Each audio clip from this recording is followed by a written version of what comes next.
లేచి నిలబడి దేవుని వాక్యాన్ని చదువుకుందాం.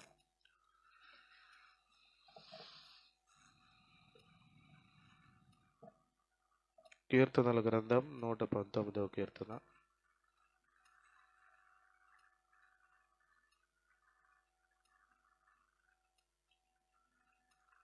నూట 45వ వచనం నుండి 152వ వచనం వరకు ఉన్న వాక్య భాగాన్ని చదువుకుందాం.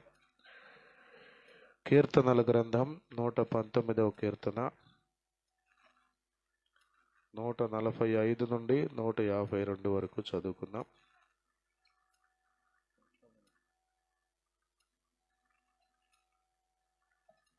మాధవి చదువు.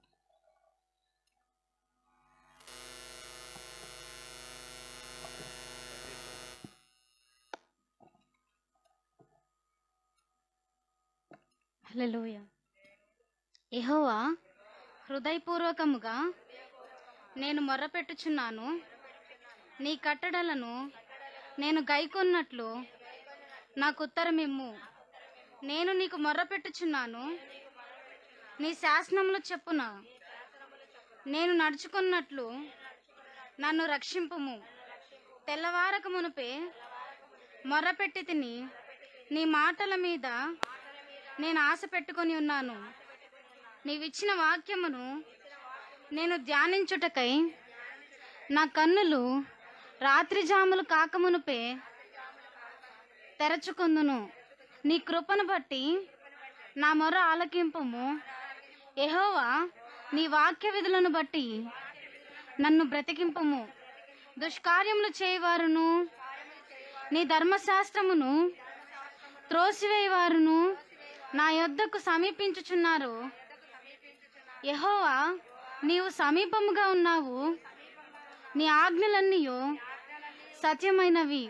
నీ శాసనములను నీవు నిత్యములుగా స్థిరపరిచితివని నేను పూర్వము నుండి వాటి వలననే తెలుసుకొని ఉన్నాను. ఆమెన్. చదవబడిన కీర్తన ప్రభు మన కొరకు ఆశీర్వదించును గాక. దయచేసి కూర్చోండి.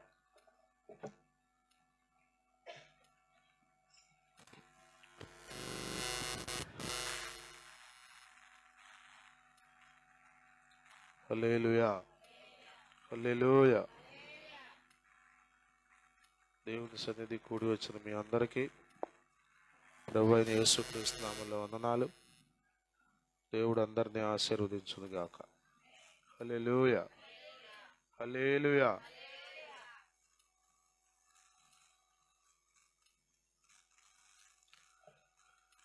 నూట 19వ కీర్తనలో 145వ వచనం నుండి 152 వరకు ఉన్నటువంటి లేఖన భాగాలను మనం ఈరోజు చదువుకుందాం.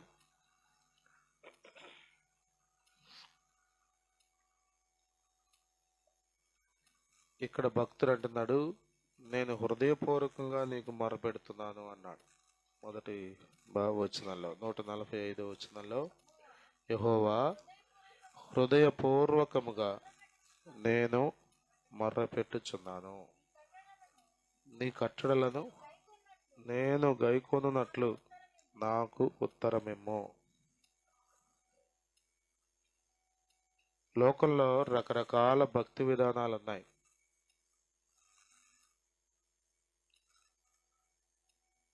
కానీ క్రైస్తవ జీవితంలో, క్రైస్తవ భక్తి విధానాల్లో మనం కేవలం శరీరంతోనే భక్తి చేయడం కాదు. అంటే పెదవులతో పాటలు పాడి ప్రార్థించి అట్లా కాదు.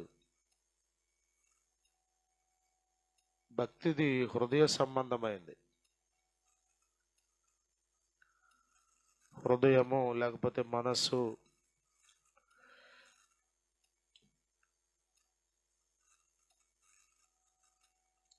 దీన్ని ఎక్కడో పెట్టి ఇక్కడికి వచ్చి ప్రార్థన చేసాం అనుకోండి, మనసుని ఎక్కడో పెట్టి ఊరికే పెదవులతో ప్రార్థన చేస్తే దానివల్లనే పెద్ద ఒరిగేదేవి ఉండదు కదా. హృదయపూర్వకంగా మనం ఏ పనైనా చేయాలి. కేవలం భక్తే కాదు. మీరు లోకంలో చూడండి, వంటే చేస్తున్నారు. హృదయపూర్వకంగా చేసిన వంటకి, తప్పదు కాబట్టి చేయాలని చేసిన వంటకి చాలా వ్యత్యాసం మనం చూస్తాం. ఏ పనైనా, అది ఏ పనైనా కావచ్చు. అందుకే ఎవరైతే హృదయపూర్వకంగా తాము చేసే పని ఏదైనా కావచ్చు, ఆ హృదయపూర్వకమైన విధానంలో ఉంటారో ఖచ్చితంగా వారి జీవితాల్లో దేవుని కార్యాలు చూస్తాం. హిజ్కియా భక్తుని గురించి కనుక మనం చదివితే, అతడు దేవుని సేవ విషయంలోనే కానీ, ఒక రాజుగా పరిపాలించే విషయంలోనే కానీ, ధర్మశాస్త్రమును నెరవేర్చే విషయంలోనే కానీ, తను ఏ పని అయితే చేశాడో, మొదలుపెట్టాడో ఆ పనంతా హృదయపూర్వకంగా చేశాడని దినవృత్తాంతాలు 2వ గ్రంథం 31:21 మనం చదువుతాం. అతడు ప్రతి పనిని హృదయపూర్వకంగా చేశాడు. మీరు మందిరానికి వచ్చారనుకోండి, హృదయపూర్వకంగా రావాలి. అమ్మో పాస్ట్ గారు ఊరుకోడేమో, అందరూ నా ఇంకా చూస్తారేమో, లేట్ అయిపోయింది, అది కాదు. దానివల్ల పెద్దగా ఒరిగేదేమి ఉండదు, వనగూరేదేమి ఉండదు, ప్రయోజనం ఏమి ఉండదు. హృదయపూర్వకంగా మనం పనిని చేయాలి. దేవుని స్తోత్రం. 15వ కీర్తనలో మనం చదువుతాం, హృదయపూర్వకంగా నిజం పలకాలంటాడు. నిజం పలకటం వేరు, అది దేవుని స్తోత్రం. హల్లెలూయా, హల్లెలూయా, హల్లెలూయా. ఇప్పుడు నడుస్తున్న ట్రెండ్ అంతా ఏంటంటే, దేవుడు చెప్పిన మాట ఏంటంటే, అది మనుషుల యొక్క పద్ధతిని బట్టి కొన్ని విధానాలు నేర్చుకుందాం కదా. ఇప్పుడు పక్కన స్త్రీలు ముసుగేసుకున్నారు అనుకోండి, కొత్తగా వచ్చిన ఆవిడ కూడా ఏం చేస్తుంది, ముసుగేసుకుంటుంది. పక్కన ఆవిడ స్టిక్కర్ తీసి బైబిల్కి పెట్టింది అనుకోండి, ఈవిడ కూడా మెల్లగా స్టిక్కర్ తీసి బైబిల్కి పెడద్ది. ఇది పక్కన వాళ్ళు చూసి నేర్చుకున్న విధానం. అది దేవుడికి నచ్చే విధానం కాదు. కొన్ని నేర్చుకుంటాం మనం మనుషుల నుంచి, ఎట్లా తినాలి, ఎట్లా ఉండాలి, ఎలా వస్త్రధారణ కలిగి ఉండాలి, మోకరించి ఎలా ప్రార్థన చేయాలి, లేకపోతే బైబిల్ ఎలా చదవాలి, ఇలాంటి విషయాలు ఇతరులు చెప్తే నేర్చుకుంటాం, మంచిదే. కానీ కేవలం మనుషులు చెప్పిన పద్ధతిని బట్టి నేర్చుకుని, హృదయంతో సంబంధం లేకుండా కేవలం శారీరకంగా మాత్రమే నేర్చుకున్న విధానాల్లో కనుక భక్తి చేయడం మొదలు పెడితే, దేవుడు అంటాడు యెషయా గ్రంథంలో, వారి హృదయము నాకు దూరముగా ఉన్నది అంటాడు. వారి హృదయము నాకు దూరముగా ఉన్నది అంటే భక్తి చేయట్లేదా అంటే చేస్తున్నారు, ప్రార్థన చేయట్లేదా అంటే చేస్తున్నారు, పాటలు పాడట్లేదా అంటే పాడుతున్నారు, చాలా అద్భుతంగా సంతోషంగా పాడుతున్నారు. కానీ ఏం జరుగుతుంది అంటే, వాళ్ళ హృదయం చెప్పండి దూరంగా ఉంది. వినే వాళ్ళందరికీ పాట పాడుతుంటే ఎలా ఉంది, అబ్బా ఏం పాడిందిరా నాయన, అద్భుతంగా ఉందిరా, చక్కగా ఉందిరా, వినసొంపుగా ఉందిరా అనుకుంటున్నారు. కానీ విచిత్రం ఏంటో తెలుసా, దేవుడు కదా చూసి ప్రతిఫలం ఇచ్చేది. ఆయనకు అర్థమైపోతుంది ఒరిజినల్ సీన్. 29వ అధ్యాయం యెషయా గ్రంథం 13వ వచనంలో అంటాడు, ప్రభు ఇలాగు సెలవిచ్చుచున్నాడు, ఈ ప్రజలు నోటి మాటతో నా యొద్దకు వచ్చుచున్నారు, పెదవులతో నన్ను ఘనపరచుచున్నారు, గాని తమ హృదయమును నాకు దూరము చేసుకుని ఉన్నారు. వారు నా ఎడల చూపు భయభక్తులు మానవుల విధులను బట్టి వారు నేర్చుకున్న భక్తి కాదు, హృదయపూర్వకంగా చేసే భక్తి కావాలి దేవునికి. దేవునికి స్తోత్రం. హల్లెలూయా. ప్రహర్షిత్ వింటున్నావు నువ్వు వాక్యం? ఒక వచనం రాసావు డైరీలో? చూపించు, నాకు డైరీ చూపించు. చూస్తప్పుడు నేను డైరీ వాక్యం అయిన తర్వాత. తమ హృదయమును నాకు దూరము చేసుకున్నారు కదా. కొద్దిమంది మాట్లాడుతూ ఉంటారు కానీ ఆలోచన అక్కడే ఉంటుంది. మరే బుర్ర ఇక్కడ పెట్టరా, దృష్టి ఇక్కడ పెట్టు. ప్రియమైన వాళ్ళరా, ఇక్కడ అంటున్నాడు భక్తుడు, నేను హృదయపూర్వకంగా మొర్రపెడుచున్నాను. స్తోత్రం, హల్లెలూయా. హృదయపూర్వకంగా ప్రార్థించాలి దేవుని దగ్గర, మనస్ఫూర్తిగా దేవునికి మొరపెట్టాలి. అంతేగాని అంత మాయ కాదు. ఇప్పుడంతా ఎట్లా ఉందండి సిస్టము? ఇప్పుడంతా ఎట్లా ఉందంటే అంత మాయే కదా. పైకేమో ప్రైజ్ లాడ్ అంటారు, లోపలేమో ఇది కనబడింది నాకు పొద్దున్నే. నవ్వేమో నవ్వు మొహం పెడతారు, మొహం మాత్రం చక్కగా నవ్వుతా ప్రైజ్ లాడ్ అది. కానీ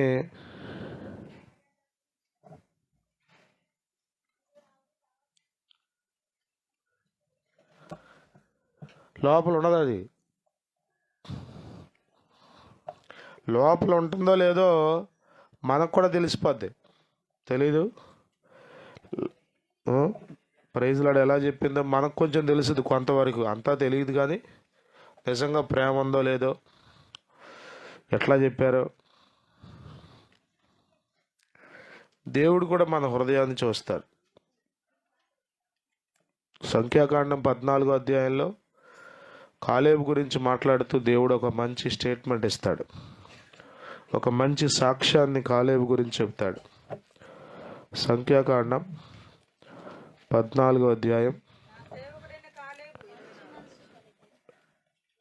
సంఖ్యాకాండం 14వ అధ్యాయం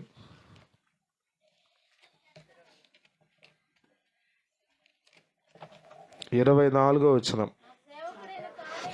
నా సేవకుడైన కాలేబు మంచి మనస్సు కలిగి పూర్ణ మనస్సుతో నన్ను అనుసరించిన హేతువు చేత అతడు పోయిన దేశములో అతనిని ప్రవేశపెట్టెదను.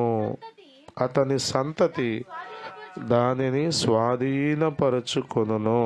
హల్లెలూయా, హల్లెలూయా. కాలేబు ఉన్నాడే, కాలేబండి మంచి మనసు కలిగి పూర్ణ మనస్సుతో ఆయన అనుసరించాడు. దేవుని స్తోత్రం. దేవుని భక్తి ఎలా చేయాలంటే నిండు మనసుతో చేయాలి. అరకొర భక్తి, దానివల్ల ఏం ఒరిగేది ఉండదు, ఏమీ ప్రయోజనం ఉండదు. నిండు మనసుతో. దేవుని స్తోత్రం. పాట పాడుతున్నారా, నిండు మనసుతో పాడాలి. మొర్ర పెడుతున్నారా, ప్రార్థన చేస్తున్నారా, నిండు మనసుతో ప్రార్థన చేయాలి.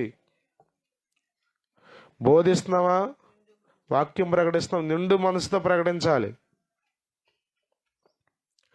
నిండు మనసుతో చేసిన వారందరినీ, లేకపోతే పూర్ణ మనస్సుతో ఎవరైతే దేవునిని వెంబడిస్తారో, దేవుని కార్యాల్లో పాలు పంపులు పొందుతారో వారందరినీ వాగ్దానం చేయబడిన ఆ దేశంలో పెడతాడు ఆయన.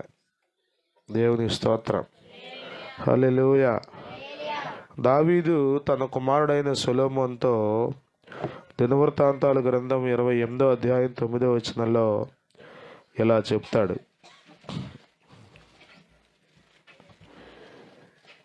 మొదటి దినవృత్తాంతముల గ్రంథం 28వ అధ్యాయం 9వ వచనం.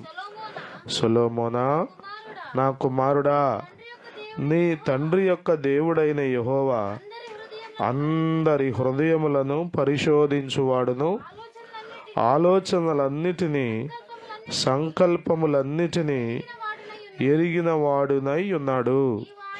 ఎవరు ఇదా? ఎవరి దేవుడు అంటే ఎవరు? అసలు మనకు అర్థమవుతుంది ఇది? అర్థమవుతుంది ఇది మీకు? ఎవరంటే ఈయన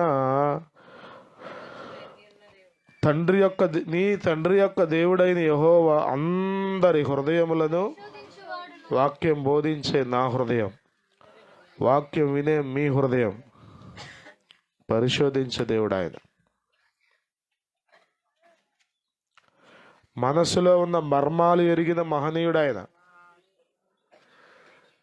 భార్య యొక్క హృదయం భర్తకు తెలియదు, తెలిస్తే ఇంకా గొడవలు ఏముంటాయి, అప్పుడు ఇంకా పెరుగుతాయేమో గొడవలు. భర్త మనసు భార్యకు తెలియదు. మన హృదయాలు పరిశోధించేవాడు, మన ఆలోచనలు మన సంకల్పాలు అన్నీ ఎరిగినవాడు ఆయన.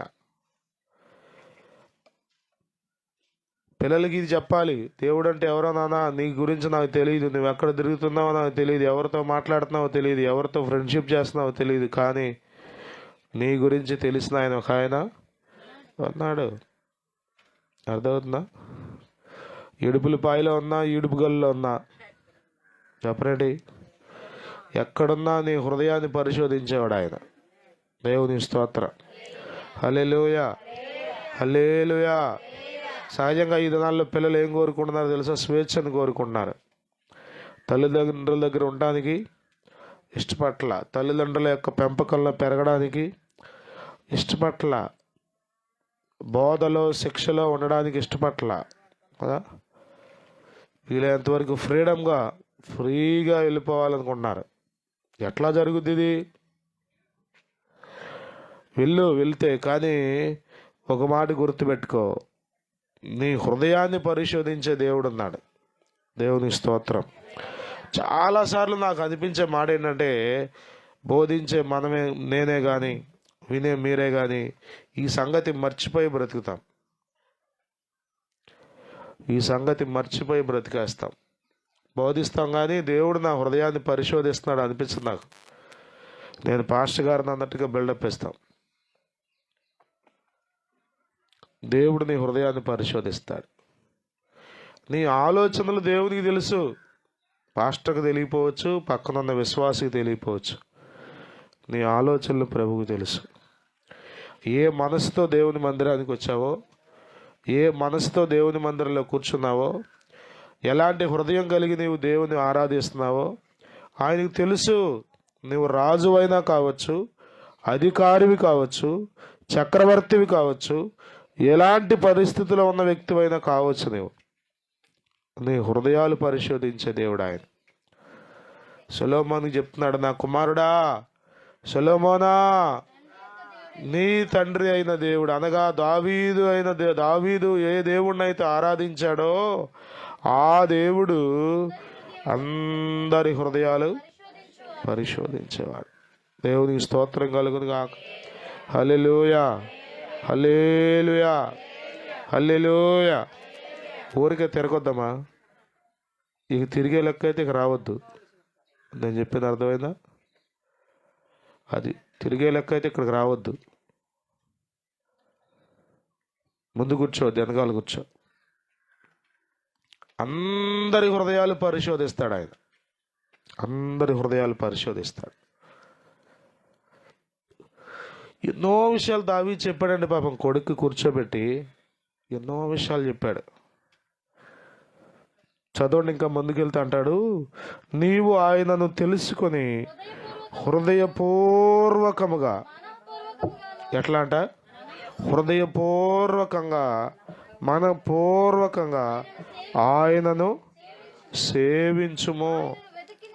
చూసా ఎంత చక్కటి మాట చెప్పాడో. కిరీటం తల మీద పెట్టినంత విలువైన మాట ఇది. రాజు కిరీటం పెట్టాడు కదా అభిషేకించి, దానికంటే విలువైన మాట ఇది. నీ తండ్రి అయిన దేవుడు హృదయాలను పరిశోధించేవాడు. నువ్వేం చేయాలంటే హృదయపూర్వకంగా దేవుని సేవించాలి. దేవుని స్తోత్రం. హల్లెలూయా. హృదయపూర్వకంగా భక్తి చేస్తున్నారా మీరు? కదా, కొద్దిమంది అసలు నేను ఊరుకోనని వచ్చేవాళ్ళు ఉన్నారు. యేసు రక్తమే జయం. క్రమపరచడం కోసం కొన్నిసార్లు గద్దిస్తాం, కానీ కేవలం పాస్టర్ గారి కోసమే మీ భక్తి చేస్తే పరలోకానికి వెళ్ళరు. మొక్కుబడిగా తల్లిదండ్రి కోసమే మీరు మందిరానికి వస్తే పరలోకాన్ని స్వతంత్రించుకోలేరు. మీరు నిత్య జీవనంలో యుగాయుగాలు ప్రభువుతో ఉండాలంటే మీ భక్తి హృదయపూర్వకంగా ఉండాలి. మీ ప్రార్థన హృదయపూర్వకంగా ఉండాలి. పాస్టర్ గారు చెప్పారండి గంట బైబిల్ చదవమన్నారు కాబట్టి గంట ముందే వేసుకుని బైబిల్ చెప్పండి. కొద్దిమందికి బైబిల్ ముందుంటుంది కానీ ఆలోచనలన్నీ ఎక్కడో ఉంటాయి. యేసు రక్తమే జయం. ఏం దానివల్ల ఏముంది ఉపయోగం? బైబిల్ చదివా, గంట చదివా, ప్రయోజనమే ఉండదు. పెద్దగా ప్రయోజనం ఉండదు. హృదయపూర్వకముగా దేవునికి స్తోత్రం కలుగును గాక. హల్లెలూయా. అంటున్నాడు దావీదు కుమారుడితో, కుమారుడా సొలొమోనా, నీవు దేవుని ఎలా సేవించాలరా తల్లి అంటే హృదయపూర్వకంగా సేవించాలనా. ఊరికే రాజు కదా అని బిల్డప్ మాకు దేవుని దగ్గరికి వెళ్ళి, చక్రవర్తిని కదా అని ఫోజు కొట్ట మాకు దేవుని దగ్గరికి వెళ్ళి, నువ్వు రాజు అయినా కావచ్చు, చక్రవర్తి అయినా కావచ్చు, ఆయన నీకు దేవుడు. ఆయన నీవు హృదయపూర్వకంగా సేవించాలి. దావీదులో ఉన్న పెద్ద సుగుణం ఇదే. కాపరిగా ఉన్నప్పుడు దేవుని హృదయపూర్వకంగా సేవించాడు. దేవుడు రాజుగా చేసి ప్రమోషన్ ఇచ్చాక కూడా దేవుని హృదయపూర్వకంగానే సేవించాడు. రాజుగారు అల్లుడైన తర్వాత కదా మారిపోలే సిస్టమ్. మనదైతే చెప్పండి, కొంచెం పెద్దింట్లోకి వెళ్ళాం అనుకోండి, మన వేషం మారిపోద్ది, మన భాష మారిపోద్ది, మందిరానికి వచ్చే తీరు మారిపోద్ది, మందిరంలో ఉండే తీరు మారిపోద్ది.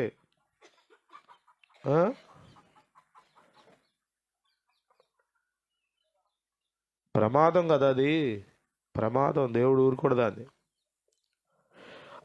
ఒకవేళ కొన్నిసార్లు మనుషులు గమనించేస్తారు, తెలిసిపోద్ది. అమ్మో చూసావా నిన్న మొన్న ఉన్నట్టుగా వాళ్ళు లేదమ్మా, మారిపోయింది, మాట మారిపోయింది, పద్ధతి మారిపోయింది అనుకుంటాం. మరి మనుషులకే తెలుస్తుంటే దేవునికి తెలియదు అనుకున్నా?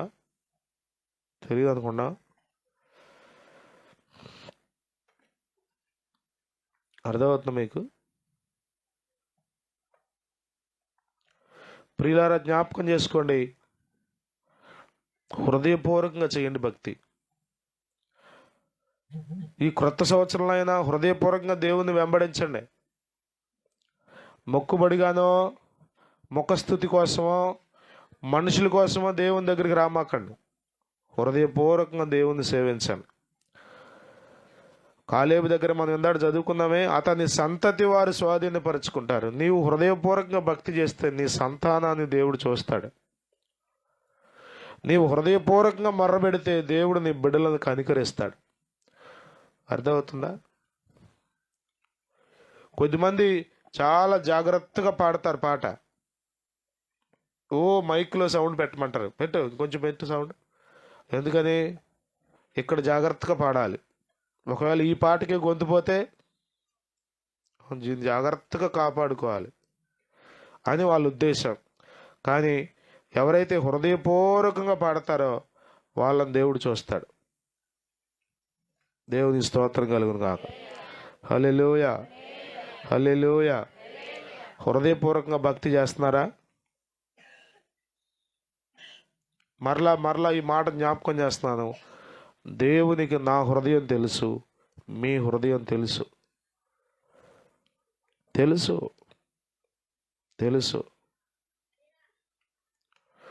మీరు ఎలాంటి హృదయం కలిగి ఉన్నారో, ఎలాంటి ఆలోచనలు, సంకల్పాలు, ఉద్దేశాలు కలిగి ఉన్నారో ఆయనకు తెలుసు. ప్రియులారా, గమనించండి. అవివేకంగా ఆలోచించకండి. సొంత జ్ఞానంతో, మితిమీరిన తెలివితేటలతో అజ్ఞానంగా ప్రవర్తించకండి. హృదయపూర్వకంగా ప్రభువుని వెంబడించండి.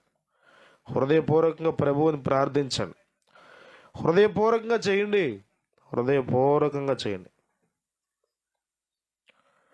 దావీదు అంటున్నాడు ఇక్కడ కీర్తనకాడు, యెహోవా హృదయపూర్వకముగా నేను మొర్రపెట్టుచున్నాను. ఎట్లా అంట? హృదయపూర్వకముగా. దేవునికి స్తోత్రం. హల్లెలూయా, హల్లెలూయా, హల్లెలూయా, హల్లెలూయా.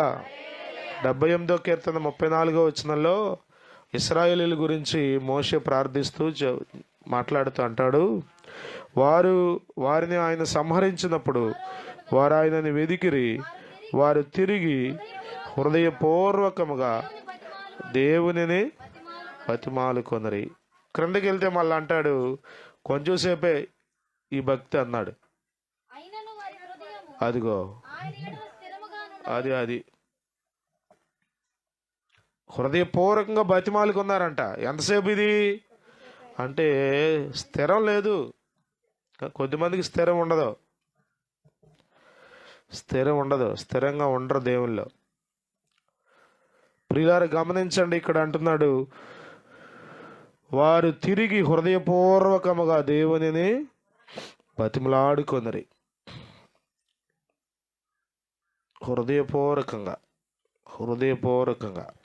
హృదయపూర్వకంగా చేసే ఏదైనా సరే దేవుడు ఖచ్చితంగా అంగీకరిస్తాడు, కార్యాలు చేస్తాడు. దేవునికి స్తోత్రం. హల్లెలూయా. విలాపవాక్యములు 2:18 అంటాడు, జనులు హృదయపూర్వకంగా యెహోవాకు మొర్రపెట్టుదురు అంటాడు.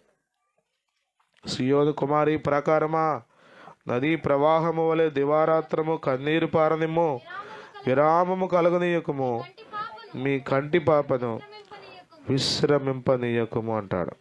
ప్రియులరా, హృదయపూర్వకంగా మొరపెట్టాలి, హృదయపూర్వకంగా ప్రార్థించాలి. క్షమాపణ ఉందే, క్షమాపణ. మత్తయి సువార్త 18వ అధ్యాయం 35వ వచనంలో యేసుక్రీస్తు ప్రభు అంటాడు, మీలో ప్రతివాడు తన సహోదరుని హృదయపూర్వకముగా క్షమింపని ఎడల నా పరలోకపు తండ్రియు ఆ ప్రకారమే మీ ఎడల చేయను. అమ్మ క్షమించమ్మా అని ఎవరన్నా అడిగారు అనుకోండి, తల్లి వెళ్ళు,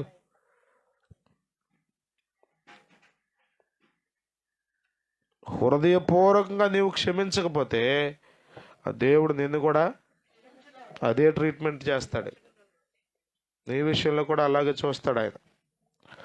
హృదయపూర్వకంగా లోబట్టం కూడా అంతే, హృదయపూర్వకంగా లోబడాలి. దేవునికి లోబడే విషయంలో కదా హృదయపూర్వకంగా లోబడాలి, దేవునికి అప్పగించేసుకోవాలి. చూస్తాడండి దేవుడు. ఆయనకి ఎవరో చెప్పవసరంలా, ఆయనకి ఎవరో చెప్పాల్సిన అవసరం లేదు, ఆయనకు తెలుసు. దేవుని స్తోత్రం. హల్లెలూయా. కాబట్టి ప్రియులారా, మీరు హృదయపూర్వకంగా ప్రభువుని వెంబడించే అనుభవాల్లో ఉన్నారా? హృదయపూర్వకంగా ప్రార్థించే అనుభవాల్లో ఉన్నారా? హృదయపూర్వకంగా పాడే అనుభవాల్లో ఉన్నారా? కొద్దిమంది మైక్ ఉంటే పక్కన మ్యూజిషియన్స్ ఉంటే పాడతారు, ఇంకెవరు లేకపోతే డ్రమ్ కొడతామయ్యా పాడయ్యా అంటే. మేము టీపీఎం కన్వెన్షన్కి వెళ్ళాం, అక్కడ కీబోర్డ్ లేదు, ప్యాడ్ లేదు, ఏమీ లేదు, అసలు ఎప్పుడు ఉండదేమో మరి నాకు తెలియదు. డ్రమ్మే కొడుతున్నారు, వేల మంది ప్రజలు వచ్చారు, డ్రమ్మే కొడుతున్నారు. నేను పాడను. కొద్దిమంది పాట ఎప్పుడు పాడాలో తెలుసా? జనాలందరూ వచ్చాక పాడాలి. ఎక్కువ మంది జనాలు వచ్చాక ఇప్పుడు పాడాలండి, ఇంకో గంట అయ్యాక పాడతాను. ఒక ఆమె అందే, అయ్యగారు మీరు నాకు 2 పాటలకు టైం ఇవ్వాలంది, 2-3 ఏళ్ళ క్రితం. మన విశ్వాసి కాదులే. నేను అన్నాను 6 వస్తే నీకు ఇస్తానమ్మా అన్న. ఆవిడ మీటింగ్కి రాలే, అసలు అర్థమవుతుందా? మీటింగ్కే రాలా, కానీ ఏం చేస్తుందంట, 2 పాటలు పాడద్దంట. 1 కాదు ఇక 2 పాడతా. దేనికోసం పడతా? ఎవరి కోసం పడతా? ప్రజలు చప్పట్లు కొట్టించుకోవడం కోసం, ప్రజలతో, అందుకోసం పాడేది పాటలు.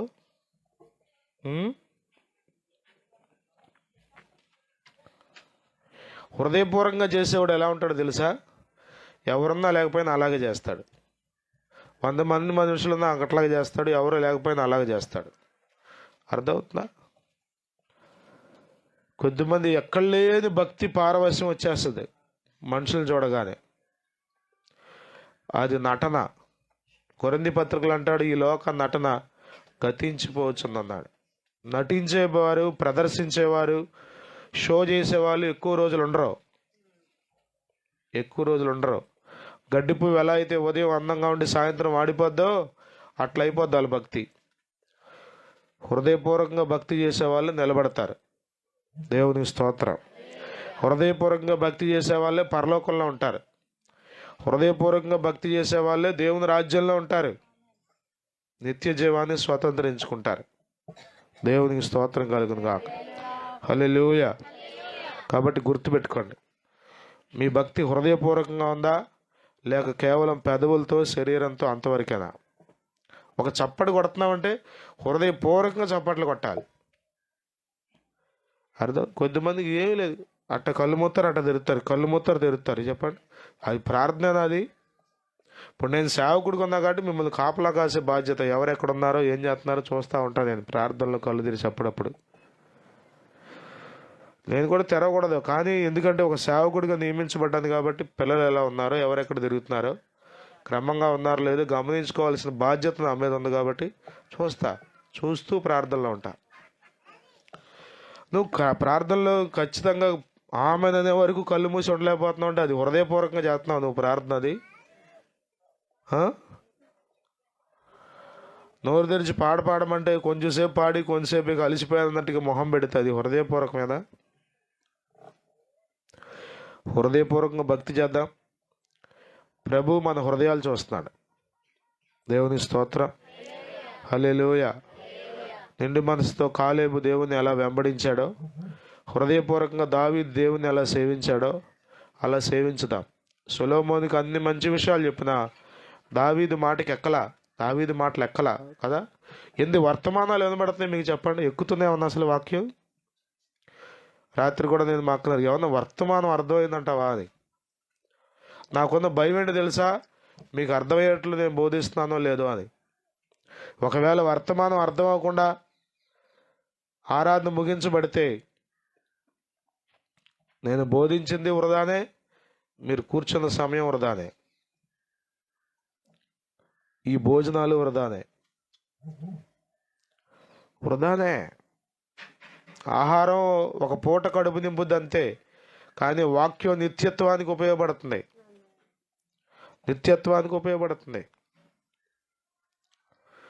దావీదు మాటలు ఎక్కలేదండి సొలొమోనుకి అసలు. హృదయపూర్వకంగా దేవుని వెంబడించవలసిన సొలొమోను, స్త్రీలు తన భార్యలు అతని హృదయాన్ని త్రిప్పేశారట. అరే, తిప్పేస్తే తిరిగిపోతావు నువ్వు? తండ్రి మాట ఎక్కట్లేదు నీకు అసలు? భయభక్తులు రావా నీకు? దేవునికి లోబడలేవా? దేవుని చిత్తాన్ని నెరవేర్చలేవా? నీవు గమనించలేవా? గ్రహించుకోవా? మీరు నిజంగా ఆలోచించండి, దావీదు ఎంతగా దేవునికి హృదయానుసారుడో మరి సొలొమోను ఎంత హృదయానుసారుడు అవ్వాలి? ఇంకా ఎంతగా దేవుణ్ణి సంతోషపెట్టే బిడ్డ అవ్వాలి? కానీ అవలేకపోయాడు. ప్రియులారా, గమనించండి, నీవు హృదయపూర్వకంగా భక్తి చేస్తే దేవుని లెక్కల్లో ఉంటావు, నువ్వు దేవుని దృష్టిలో ఉంటావు, నీ సంతానం ఉంటుంది. దావీదుకి చెప్పిన మాట చొప్పున దేవుడు దావీదుకి చూపిన ఆ శాశ్వత కృప వదిలిపెట్టలా. బిడ్డలు అక్కడక్కడ చెదిరిపోయినా కానీ దేవుడు మాట తప్పని వాడిగా దావీదు పట్ల శాశ్వత కృప చూపాడు. హృదయపూర్వకంగా భక్తి చేయండి. ప్రతి చిన్న విషయంలో మనస్ఫూర్తిగా పనిచేయండి, మనపూర్వకంగా చేయండి. అర్థమవుతుందా? మనపూర్వకంగా చేయండి. నేను ఎవరిని చెప్పండి, నా కొరకు మీరు భక్తి చేస్తే మీకు ఉపయోగం ఏముంది చెప్పండి? నేను మీ కొరకు బోధిస్తే నాకు ఉపయోగం ఏముంది చెప్పండి? ప్రతి బోధ నా కొరకే. నేను ప్రతి మాటను తీసుకోవడానికి ఇష్టపడుతున్నా. నా ప్రార్థన కూడా అదే. హృదయపూర్వకంగా వాక్యాన్ని వెంబడించుదాం, హృదయపూర్వకంగా ప్రార్థన చేద్దాం, హృదయపూర్వకంగా భక్తి చేద్దాం, హృదయపూర్వకంగా దేవుని సేవిద్దాం. అట్టి కృప ప్రభు మనకు అనుగ్రహించును గాక. ఈ కీర్తన ప్రభు మన కొరకు దీవించును గాక. ఆమేన్. హల్లెలూయా.